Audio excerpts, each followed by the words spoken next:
this is Charlie Lowndes with a few thoughts on how to set about doing the end of module assignment for T215. Two questions then. The first one is all about using cashless payments on smartphones. You need to be very clear of what's expected, so you need to really get to grips with the Block 6 companion, which tells you all about it. You need to get into your role. You're a senior manager for a chain of cafes, and you're going to have to write your own brief for this question.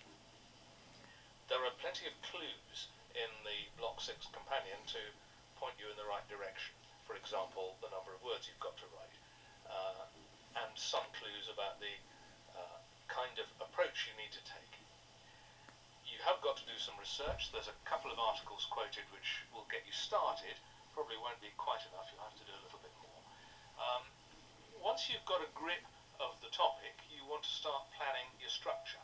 You've written the brief yourself, so that should help you create your own set of topics. You'll probably want an introduction, you'll probably want a conclusion, and there'll be the usual reference and biblio sections at the end.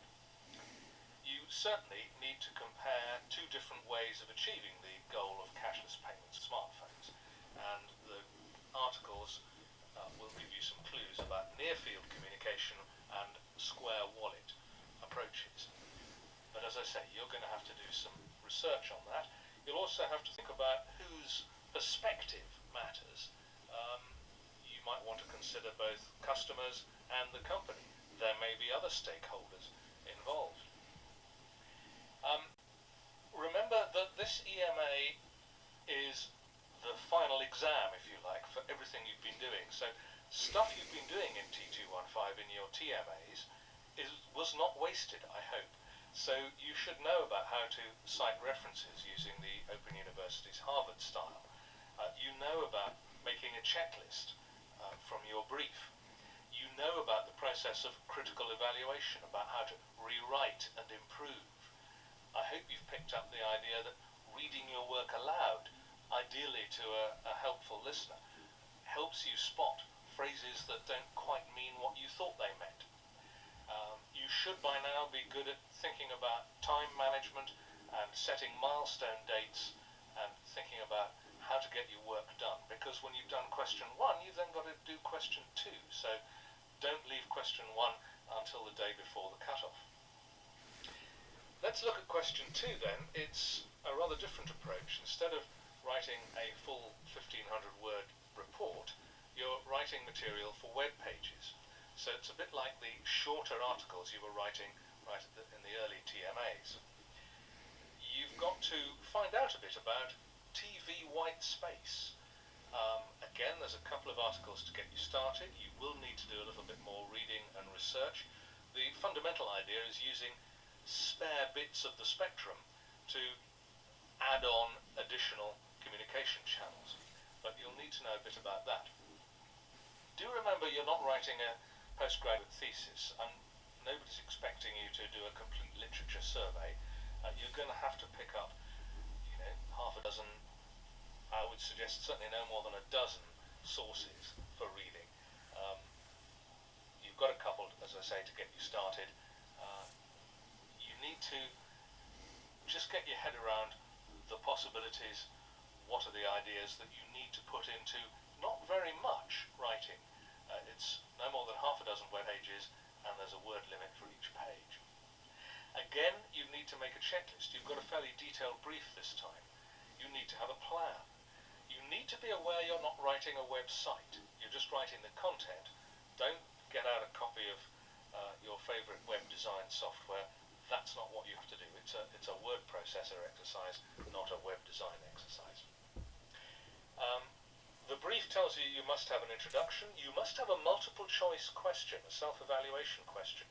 So it's a bit like things you're used to from computer marked assignments. The difference here is that you get feedback for each of the 5 options. No more than 4 other pages, and you do need to have a description of how your pages are going to fit together, so a little bit of thought about the design, the navigation perhaps. Don't make the web pages. There's detailed marking criteria for both questions.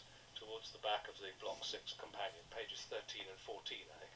So those are things to use for the self-evaluation, the critical review process, which you need ideally to do certainly once, preferably twice. Work on a draft, refine it, and then go round the loop again and just think, could this be better? It's such a powerful technique. It's really, this is the time where you're going to need it on your own producing this project. Now the cutoff is the 20th of September. Extensions are virtually impossible, so make sure you plan to get the thing done preferably 4 or 5 days before the 20th, so that if something goes wrong, your laptop catches fire, whatever it might be, you've got a few days in hand which you can either use to deal with the unexpected or to go round that loop of critical self-evaluation, rewriting and improvement just one more time and give yourself plenty of opportunity to check that you've assembled everything you need, that you've included the references that you need to show that you're not plagiarizing, all that sort of thing, and then upload it. You can upload your EMA well beforehand, but make sure that it is complete when you do. I do hope it all goes well for you. As ever, I'm there if you have any questions, if you're not sure what the instructions mean, then do please let me know, email me, phone me. If you don't find me in, always feel free to leave a message. There are some day schools. The one I'm taking is on the 31st of August. I think there are others a week later with other tutors. We decided to offer a spread of dates so that if you can't make one, maybe you can make another. So make use of those if you can. Experience suggests that people who get to tutorials and to day schools tend to do well. It's partly about commitment. So I've enjoyed teaching you on T215. I've enjoyed putting these notes together. I've enjoyed marking some really outstanding work at times, which has been a real pleasure to see. Good luck with the EMA. Hope to see you at the day school. Whatever happens, all the very best.